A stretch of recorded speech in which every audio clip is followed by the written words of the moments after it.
I knew things were going sideways when I smelled the ozone. It's a specific scent, sharp, metallic, like a robot farting in a thunderstorm.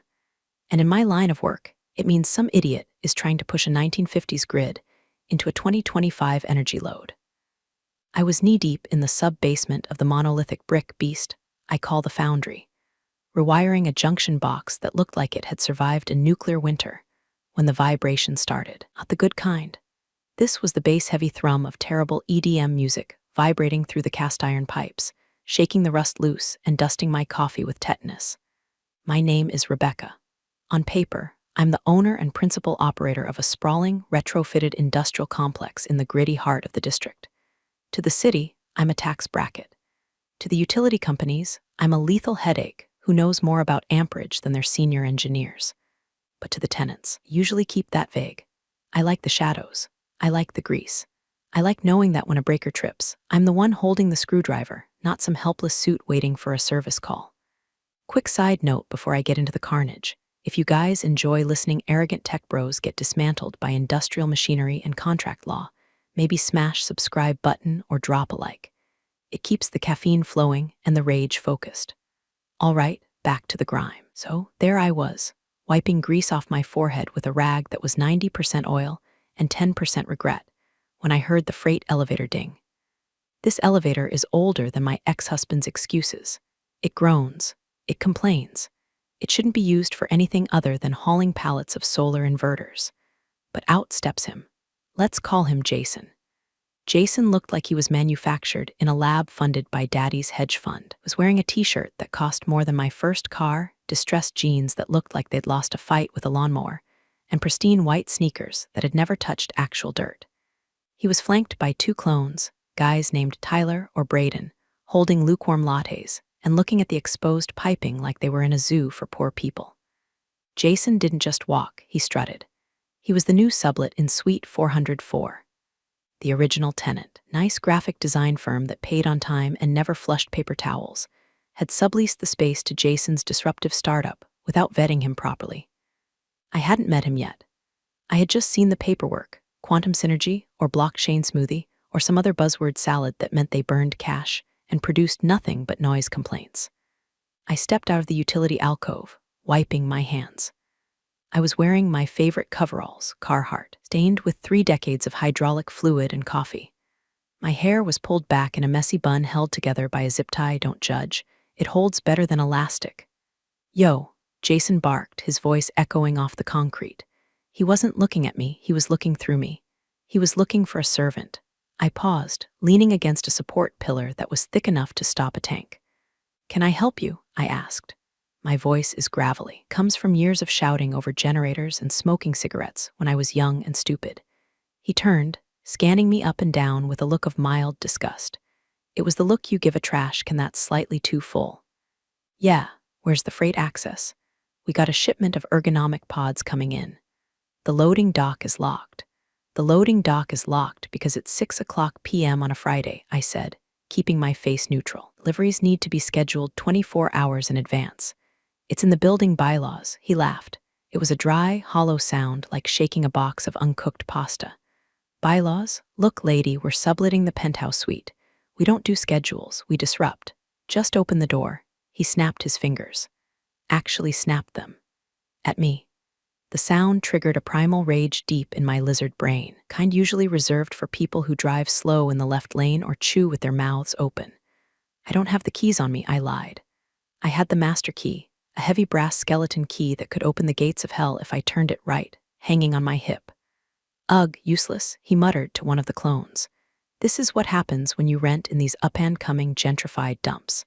The help is always slow. He turned back to me. Hey, maintenance girl, just go find the super or the landlord or whoever signs your checks.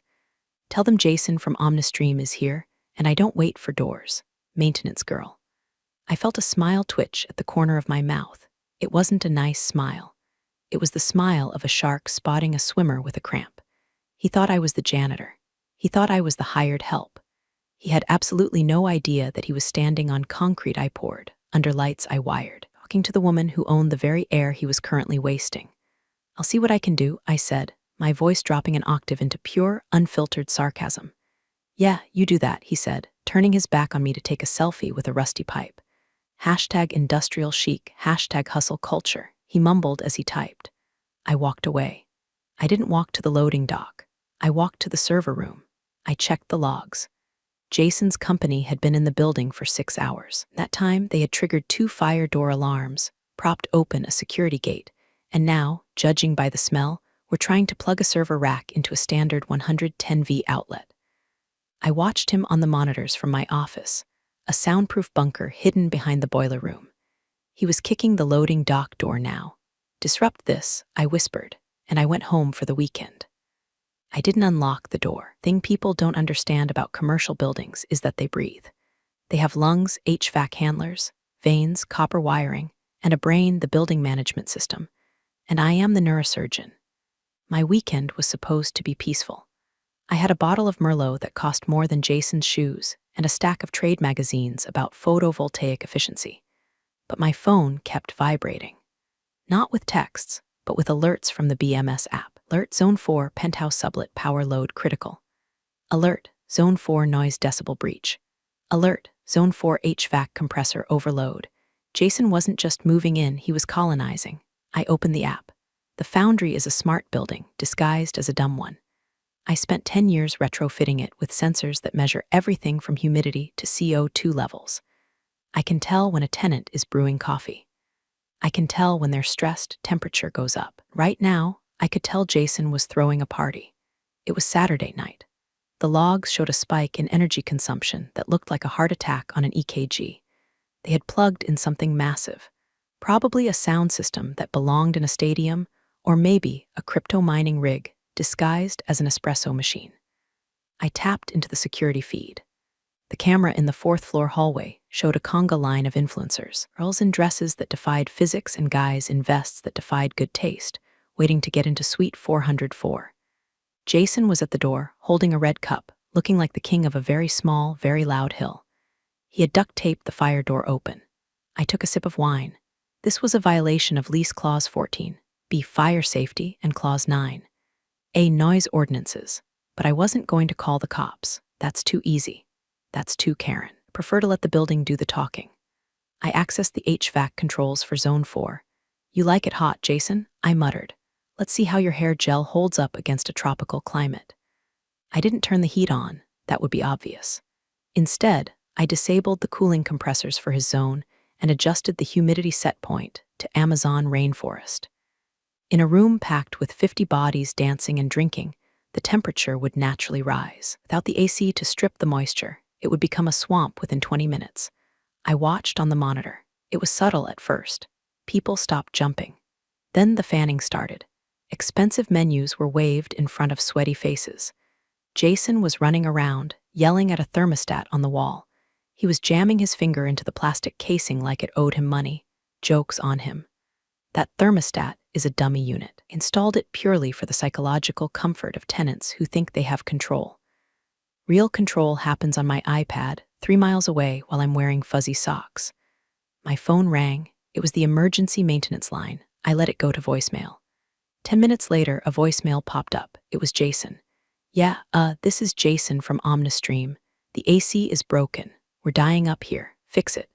Now. It smells like a locker room. This is unacceptable service for the rent we're paying. Technically, he wasn't paying me rent. He was paying the subleaser who was paying me. And the subleaser, a nice woman named Sarah, was currently in Bali and not answering her phone. I didn't call him back. I just watched. The party thinned out. The beautiful people don't like to sweat.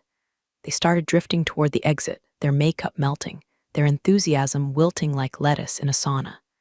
Jason was frantic, trying to hand out warm beers, but the vibe was dead. The networking event of the century had turned into a hot yoga class with alcohol. The next morning, Monday, I was in the lobby, checking the mail. I looked presentable, blazer, jeans, clean boots, not maintenance girl attire, but owner attire. Jason stormed in, looking hungover and furious. He spotted old Mike, the security guard who has been with me since the building was a textile factory. Mike is 70, deaf in one ear and knows where all the bodies are buried. You, Jason shouted at Mike, are you the super? Mike looked at me, a twinkle in his eye. He knows the game. He shrugged. I just watched the door, son. Well, tell your boss that the HVAC system is garbage. Jason screamed, his voice cracking.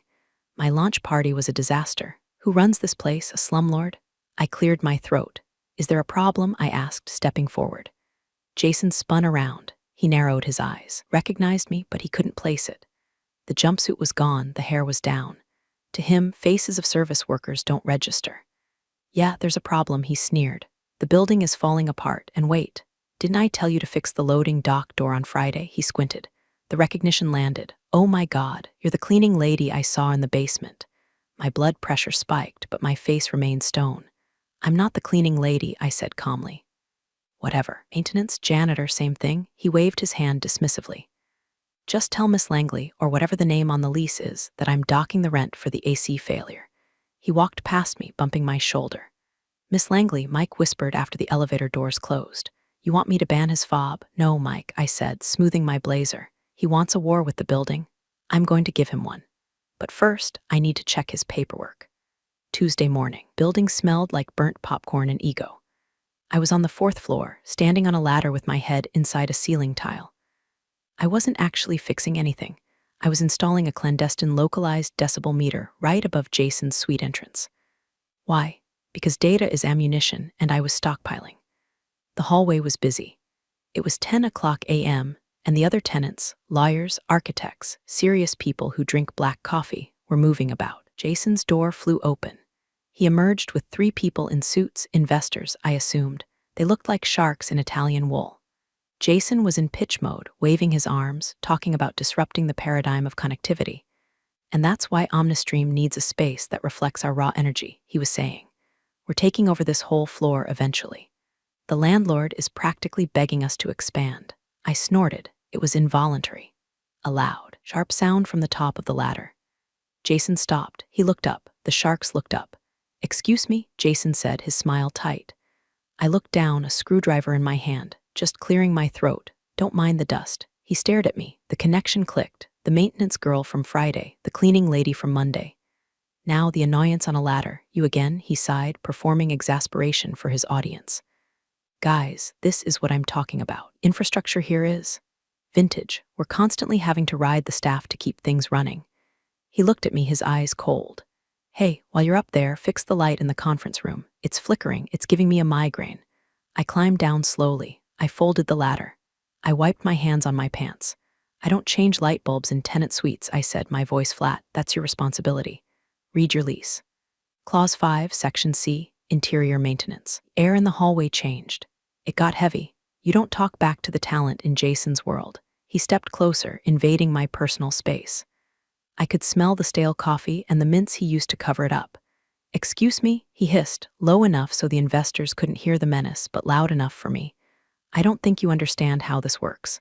I pay the bills here. You fix the shit. That's the transaction. Now, go get a light bulb. I'm calling your supervisor and getting your ass fired before lunch. One of the investors chuckled. Feisty help is hard to find, huh, Jason? That was it. That was the moment. The click. I didn't yell. I didn't throw the ladder. I felt a cold, calm clarity wash over me. It was the same feeling I get when I look at a complex schematic and see exactly where the short circuit is. I'm not maintenance, I said, loud enough for the investors to hear. And I don't have a supervisor. Jason laughed, a barking, ugly sound. Then what are you, a squatter? Leave, get off my floor before I call security. Your floor? I raised an eyebrow. Get out. He pointed down the hall. I looked at him. I looked at his finger. I looked at the investors who were now watching with amusement. Okay, I said, I'll leave. I picked up my ladder. I didn't look back. I walked to the elevator, pressed the button, and waited. And don't come back without a work order. He shouted after me. The investors laughed. The door to his suite slammed shut. I rode the elevator down to the basement in silence. My heart wasn't racing. My hands weren't shaking. I was completely, terrifyingly calm. I walked into my office. I locked the door. I sat down in my Herman Miller Aeron chair, the one luxury I allow myself. I pulled up the master lease agreement for the building. I navigated to the folder labeled Tenant, Design Corp. Subleaser. I opened the file, Sublease Agreement, OmniStream. I cracked my knuckles. You want me to leave, Jason? I whispered to the screen. Fine, but if I leave, I'm taking the building with me. I didn't just want to evict him. Eviction is messy. It takes months. Judges, lawyers, appeals. It's a headache. No, I wanted to dismantle him. I wanted to make his environment so hostile, so technically uninhabitable, that he would beg to leave. Open the building systems, critical infrastructure panel. Then I opened the legal, lease violations spreadsheet. I started typing. Entry 1, unauthorized modification of electrical grid server racks. Entry 2, unauthorized commercial assembly party.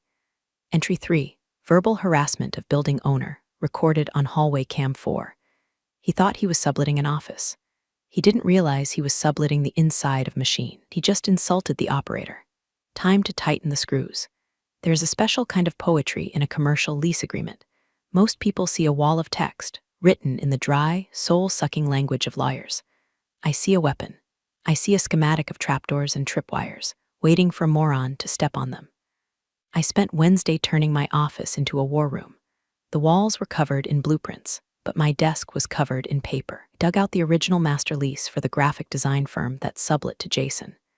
They were good tenants, quiet, respectful, paid in autodraft. But in their haste to move their operations to a cheaper hub in Austin, they had been sloppy with the sublease rider. I found it on page 42, paragraph 7, the permitted use clause. The premises shall be used solely for general office administration and graphic design work. Any use involving heavy machinery, high-density data processing, commercial event hosting, or manufacturing requires prior written consent from the landlord. I leaned back, lighting a cigarette. I know, smoking indoors is illegal. I own the building. I turned off the smoke detector in my office. Sue me. Jason wasn't doing general office administration. Based on the power draw I was seeing on the monitors, he was running a crypto mining farm or hosting a server for a massive app. Amperage spikes were consistent with high-load GPU processing. That's not office work.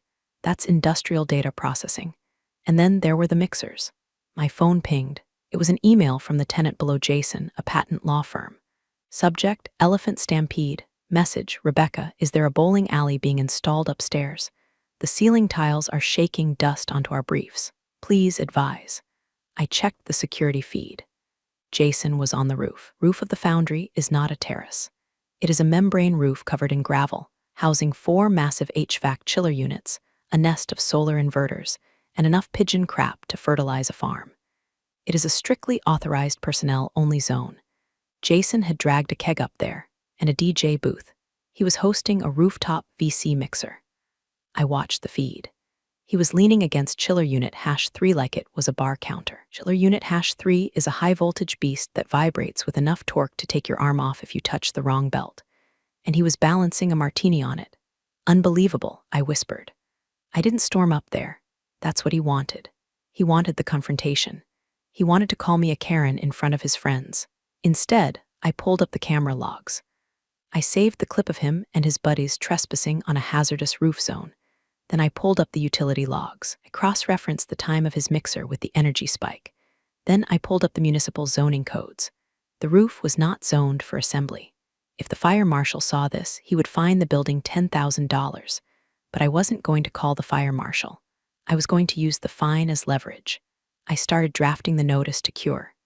In the legal world, this is the warning shot. It says, you are breaking the rules. Fix it or die. But I needed more. Needed to know exactly what he was hiding in that server room. The power draw was too high for just a startup. I waited until 2:00 a.m. The building was empty. The mixers had ended. The janitorial staff had come and gone. I put on my soft-soled boots. I took my master key. I went up to the 4th floor. The hallway was silent, smelling of stale vape smoke. I unlocked the door to suite 404. It was worse than I thought. The office was a disaster. Beanbag chairs everywhere. Empty pizza boxes stacked like Jenga towers. But in the back, where the conference room used to be, the door was modified with a keypad lock. I didn't have the code, but I didn't need it. I popped the ceiling tile in the hallway, climbed up into the plenum space, and crawled over the wall. I looked down through the grid. It wasn't just servers. It was a render farm.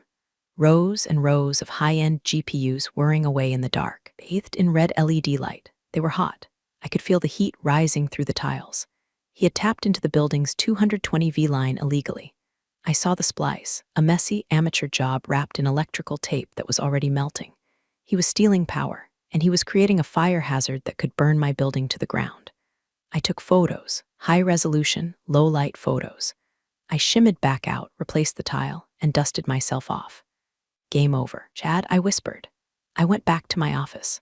I didn't send the notice to cure.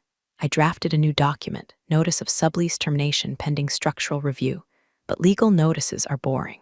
Jason doesn't read. He needs a physical reminder of who holds the leash. I looked at the BMS screen. The rooftop unit chiller #3, the one he was leaning on earlier, controls the cooling for the 4th floor. I hovered my mouse over the manual override button. Let's see how well those servers run without cooling, I grinned. Thursday started with a heat wave. Not a meteorological one. It was a pleasant 72 degrees in Ohio, but a localized, tactical heat wave centered entirely on Suite 404. I had disabled the cooling loop for the 4th floor at 4:00 a.m. By 9:00 a.m., the sun hitting the brick exterior turned the suite into a slow cooker. Electronics generate heat. Bodies generate heat. Jason's illegal server farm was generating enough BTUs to heat a small village. I sat in my office, watching the temperature sensors climb. Zone 4 current temp, 78 degrees F. Zone 4 current temp, 82 degrees F. At 9:15, the first email arrived. To Building Management from Jason CEO at OmniStreamio subject. Urgent, AC broken again text. The AC is out. Sweltering up here. My team cannot ideate in these conditions. Fix it immediately. I replied with a pre-written auto-response I keep for special occasions. Auto-reply, thank you for your inquiry. Building systems are operating within normal parameters. Please check your local thermostat settings. Note, excessive electronic equipment may exceed the cooling load capacity of your suite. Have a productive day. I imagined him reading that. Imagine the vein in his forehead throbbing. By 11:00 a.m., the temperature was 88 degrees. I decided to escalate. The building runs on a smart water pressure system. I can control the flow rate to specific sectors to balance the load during peak hours, or, in this case, to simulate a drought. I throttled the water pressure to the 4th floor kitchenette and bathrooms to 10%, just enough to trickle, just enough to be maddening. I watched on the hallway cam. One of the Brents, or maybe a Kyle, walked into the bathroom. He came out 2 minutes later, looking confused and shaking his wet hands because the air dryer was also, tragically, disabled at the breaker panel. Jason stormed out of his office. He was wearing a tank top now. Professionalism had dissolved along with his antiperspirant. Why is there no water? He screamed at the ceiling. He marched to the elevator. I knew where he was going. He was coming to the lobby to yell at Mike. I called Mike on the radio. Mike, incoming Boji, code red. He's going to be hot and irrational. Copy that, Miss Langley, Mike wheezed. I'll put on my listening face. I switched the monitor to the lobby cam. Jason exploded out of the elevator. He looked damp. Hey, you, security. Mike looked up from his crossword puzzle. Help you, son? Everything is broken. The AC, the water, the internet is lagging. What kind of third world operation is this? Ah, the internet. I had almost forgotten. I tabbed over to the network switch controls. I didn't cut his internet, that would be too obvious. Instead, I set up a packet loss rule. Every 10th packet of data sent or received would just vanish. It's the digital equivalent of a stutter. Websites load, then freeze. Zoom calls disconnect for 3 seconds, then reconnect. It is psychological torture. Makes you question your sanity. I can't stream my pitch deck. Jason was yelling at Mike. Weather's nice, though, Mike offered helpfully. I don't care about the weather. Where's the landlord? I want to speak to the owner right now. Owner's out of town, Mike lied effortlessly. Big conference. In, Iceland. Jason kicked the front desk. This is a breach of contract. I'm suing. I took a bite of a bagel. Go ahead, sue the subleaser, I thought. See how that goes. Jason pulled out his phone. He was dialing someone. Mom? Yeah, it's me. No, the office is a disaster. It's like a sweatshop. Can you talk to Dad's lawyer? Yeah, no, I need you to send more money for a coworking pass. We can't stay here. He was cracking, but he wasn't leaving. Not yet. He had a launch demo scheduled for Friday, tomorrow. The investors were coming.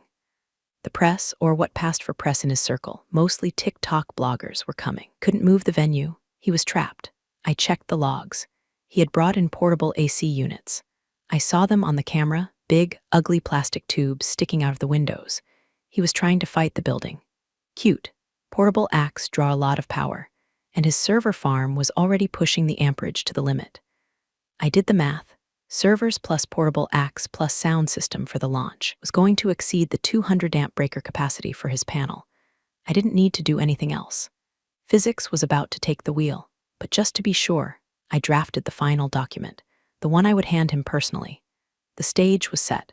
Friday morning, D-Day, or, as I like to call it, the day Jason learns what a circuit breaker actually does. The lobby was buzzing. Caterers were wheeling in carts of overpriced hors d'oeuvres. Banner was being hung over the entrance. Omnistream, the future is now. The irony was thick enough to choke a horse. The future was currently being powered by extension cords daisy-chained across the floor because I hadn't reset the outlets in the conference room. I was in my office printing. The printer hummed, a reliable, soothing sound. Document 1, Notice of Immediate Lease Revocation. Document 2, Evidence of Code Violations, Photos of the server farm. Document 3, Cease and Desist Order regarding unauthorized electrical modifications. Document 4, Invoice for damages, $14,500. I placed them in a crisp, cream-colored envelope. I sealed it with a wax stamp. Okay, not really, but I licked it with extreme prejudice. I walked out to the lobby. Jason was there, directing the placement of a cardboard cutout of himself. He looked manic. His eyes were red. His hair was frizzy, thanks to the humidity, and he was vibrating with caffeine. Jason, I said. He spun around. He saw me, the maintenance girl, holding an envelope. Not now, he barked. Can't you see I'm busy? If the toilet is clogged, call a plumber. I don't have time for your incompetence today. This is for you, I said, extending the envelope. It's from the landlord. He snatched it from my hand without looking at me. Finally, probably an apology letter, or the check for the AC repairs I demanded. He tossed the envelope onto a pile of swag bags. I'll read it later. Go clean up the loading dock. My investors are arriving in an hour. He didn't open it. Perfect. If he had opened it, he would have seen the line, effective immediately. All utility services to Suite 404 will be suspended due to safety violations. He would have had time to cancel. He would have had time to move the event. Because he saw me as furniture, because he saw me as beneath him, he threw his own eviction notice into a swag bag. I walked away. Have a great event, Jason, I said. Yeah, whatever, he waved. I went back to the basement. I sat in front of the main distribution panel. It's a massive wall of gray steel, humming with 480 volts of potential energy. It controls everything, the lifeblood of the building. I had my tablet propped up on a crate. On the screen was the live feed of Suite 404. The guests were arriving. Men in suits, women in blazers. They were fanning themselves. The portable AC units were roaring, fighting a losing battle against the heat generated by the servers Jason refused to turn off. Turn up the music, Jason yelled on the feed. Drown out the AC noise. The bass kicked in. The lights flickered. I watched the power load graph. Load, 92%. Load, 95%. Load, 98%. He was right on the edge. The main breaker for the fourth floor has a thermal magnetic trip. If it gets too hot or draws too much current, it snaps. And when it snaps, it sounds like a gunshot. I could have just let physics do it. I could have sat back and let him trip it himself. But I wanted to be the one to pull the trigger. I wanted him to know it wasn't an accident. I saw Jason take the microphone. He stepped onto a small stage. Behind him, a massive screen was projecting his slide deck. Welcome, visionaries, he shouted. Welcome to the disruption. Disruption incoming, I whispered. I opened the smart breaker control interface. I selected panel 4 main. I hovered over the command, trip. My finger hovered over the glass. This was for the maintenance girl comment. This was for the loading dock. This was for the unauthorized server farm. This was for the arrogance of every man who thinks the world runs on magic, not mechanics. I waited for him to get to the financial projections slide. As you can see, Jason said, pointing to a graph that went straight up, our power is limitless. Actually, I said to the empty basement, it's limited to 200 amps. I tapped the screen. Clack. The sound of a heavy industrial breaker tripping is distinct. It's a solid, mechanical thud that vibrates through the floor. Down in the basement, it was a satisfying punctuation mark. Up on the 4th floor was the apocalypse. On the monitor, the room went black. Instantly, the music died, the projector died. The portable AC units groaned and spun down into silence. The servers, those precious, illegal revenue generators, whined as their fans lost power. For 3 seconds, there was absolute silence. Then the panic set in. Whoa, someone shouted. Is this part of the show? An investor asked, his voice nervous in the dark. The emergency lights kicked on. They are harsh, battery-powered LED strips that cast long, ugly shadows. They don't illuminate the room, they just make everyone look like they're in a hostage video.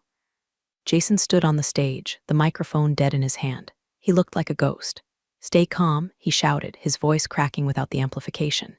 Just a fuse. Typical beta building infrastructure. We have backup generators. The power will be back in 10 seconds. I laughed. "No, you don't, Jason," I said to the screen. "The backup generator is for life safety systems only, elevators, stairwell lighting, fire alarms. It does not power the outlets in a tenant suite, and it definitely doesn't power a crypto mine." 10 seconds passed. 20. The room began to heat up rapidly. The pourable acts were dead. The bodies were packed tight. The smell of sweat and panic began to replace the smell of expensive cologne. "Jason, it's getting hot in here," a woman said. Losing connection to the server, another voice cried out. "The demo app is down." Jason scrambled off the stage. He was frantic. He pulled out his phone, using the flashlight to blind his own investors as he ran toward the door. "I'll fix it. I'll go reset it myself. Nobody leave. This is just a test of our resilience." He ran into the hallway. He ran to the electrical panel in the utility closet. I watched him on the hallway cam, yanked the panel door open. He stared at the breakers. He flipped them. Nothing happened. The sub-panel in his closet was fed by the main panel in the basement, and I had locked the basement panel out. He slammed the closet door. He kicked it. "Damn," he screamed, his voice echoing down the hall. Back in the suite, the investors were standing up. "This is a joke," one said. "Let's go." I'm sweating through my suit. Omnistream, more like Omnisham. Jason ran back into the room. "No, it's the landlord. She's incompetent. I'm going to sue her into the ground." "Just wait 5 minutes." He grabbed a waiter. "Go find someone. Find the janitor. Find that woman." That was my cue. I stood up. I smoothed my blazer. I picked up my tablet. I didn't run. I walked. I took the service elevator up. It runs on the emergency circuit. I stepped out onto the 4th floor. The hallway was filled with people leaving. Investors streaming out, loosening their ties, checking their phones. I walked against the current. I looked like Moses parting the Red Sea of disappointed venture capitalists. I reached the door of Suite 404. Jason was standing there, drenched in sweat, illuminated by the harsh glare of the emergency light. He looked wild. He saw me. "You," he screamed. He lunged at me, pointing a finger in my face. "You did this? You tripped the breaker, you incompetent." He stopped. He looked at my face. Really looked at it. He looked at the tablet in my hand, which was displaying the live schematic of his suite's power load. He looked at the calmness in my eyes. "Where is the landlord?" he hissed. "Get her on the phone right now." I tapped the screen on my tablet. The emergency lights in the hallway flickered once. "Jason," I said, my voice cutting through the noise. "I think you should read the letter I gave you." "The letter?" He blinked, sweat dripping into his eye. "What are you talking about? Fix the lights?" "I can't fix the lights, Jason," I said calmly, because I turned them off. The silence that followed was heavy. The few remaining investors near the door stopped. They turned to watch. This was more interesting than the slide deck. You turned them off," Jason stuttered. "You're the janitor, you can't." "I'm not the janitor," I stepped closer. "And I'm not the maintenance girl. My name is Rebecca Langley. I own this building. I own the copper wires you're melting, own the cooling units you're overloading. And I own the lease you just violated about 12 different ways." His jaw actually dropped. It was a cartoonish, physical reaction. You're the owner." "Surprise," I said, deadpan, "but you were wearing coveralls. You were fixing the—" "I'm a hands-on owner," I interrupted. "Unlike you, I actually know how my business works." I held up the tablet. I swiped to the photos I had taken in the ceiling, photos of his illegal server farm. "This is a render farm, Jason, or maybe a crypto mine. I don't really care which. What I care about is that it's drawing 240 amps on a 200 amp circuit. It's a class of fire hazard. It's a violation of your sublease rider, Clause 7, regarding commercial use. And it's stealing electricity." I swiped again, the graph showing the power spike. "And this," I pointed to the red line, "is where you tried to run a nightclub on a system designed for a graphic design studio. You didn't just trip a breaker, you melted the subfeed." Jason looked at the tablet. He looked at the investors, who were now whispering. This is a misunderstanding," he stammered, his arrogance deflating like a punctured tire. "We were pivoting. We needed the compute power. I was going to pay for the upgrade." "You didn't ask for an upgrade," I said, yelled at the help, and treated my building like a dump. "Look, Rebecca." Miss Langley, he tried to smile. It was a ghastly sight. "We can work this out. I have funding. I can write a check right now. Just turn the power back on. These people, they need to see the demo." "There is no demo," I said, "and there is no lease." I pointed to the pile of swag bags in the corner, illuminated by the emergency strobe. The envelope I gave you, that's your eviction notice, effective immediately. For cause, safety violations, unauthorized modifications, and breach of contract. He looked at the swag pile. He looked back at me. You can't do that. I have rights. I have a sublease. Read the sublease, Jason, I said, my voice hard as steel. Clause 19. Landlord reserves the right to immediately terminate tenancy in the event of actions threatening the structural or systemic integrity of the property. You threatened my grid. You're done. One of the investors, a tall man with silver hair, stepped forward. Is this true? He asked Jason. You're running an illegal mine on a residential commercial lease?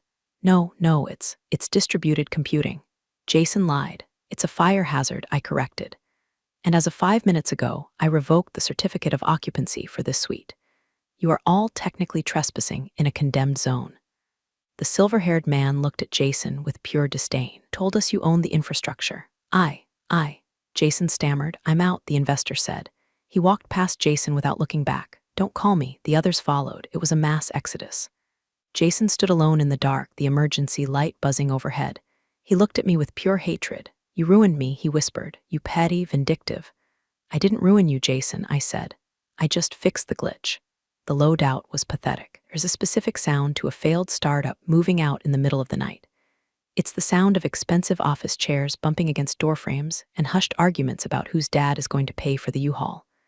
I stood by the loading dock, the one I had finally unlocked, smoking a cigarette. Jason was carrying a box of monitors. He looked smaller. The strut was gone. His shoes were scuffed. He walked past me. He didn't say a word. He didn't look me in the eye. Careful with that, I called out, exhaling a plume of smoke. Don't trip. He stiffened, but he kept walking. I had given him 24 hours to vacate before I changed the locks. He tried to threaten legal action, of course. His lawyer, who I suspect was just a frat brother with a podcast, sent me a cease and desist. I replied with a PDF of the melted wiring photos and a quote from my electrician for the repairs, $18,000. Legal threats stopped. The check for the damages arrived the next day. It was from his mother. I watched the truck pull away. The tail lights faded into the city smog. The building side, I swear I could feel the foundry relax. The voltage stabilized. The harmonics in the pipes smoothed out. The cancer was gone. I walked back inside. The lobby was quiet. Old Mike was asleep at the desk. I took the elevator up to the 4th floor. It was empty. Omnistream decal was peeled off the glass door, leaving a sticky residue. I walked into the dark suite. It still smelled faintly of nervous sweat and ozone. I went to the thermostat, the dummy one on the wall.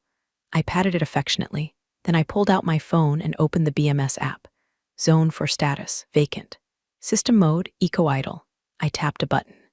The lights in the suite softly illuminated at 20% brightness.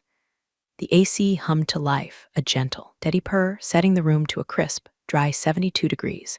The systems were balanced. The load was nominal. I walked to the window and looked out at the city. Some people think being a landlord is just collecting checks. They don't understand. It's about maintaining the ecosystem. It's about protecting the machine from the ghosts in the wires and the idiots in the distressed jeans. I pulled a mini bottle of whiskey from my pocket, a souvenir from a tenant's holiday basket. I cracked it open. Here's to maintenance, I whispered. I drank it in one shot. Then I turned off the lights, locked the door, and went downstairs to fix a leaky valve in the basement. Because unlike Jason, I actually have work to do. Office life teaches us one thing over and over: people reveal themselves eventually. This story just happened to catch that moment on record. Thanks for listening. See you again soon.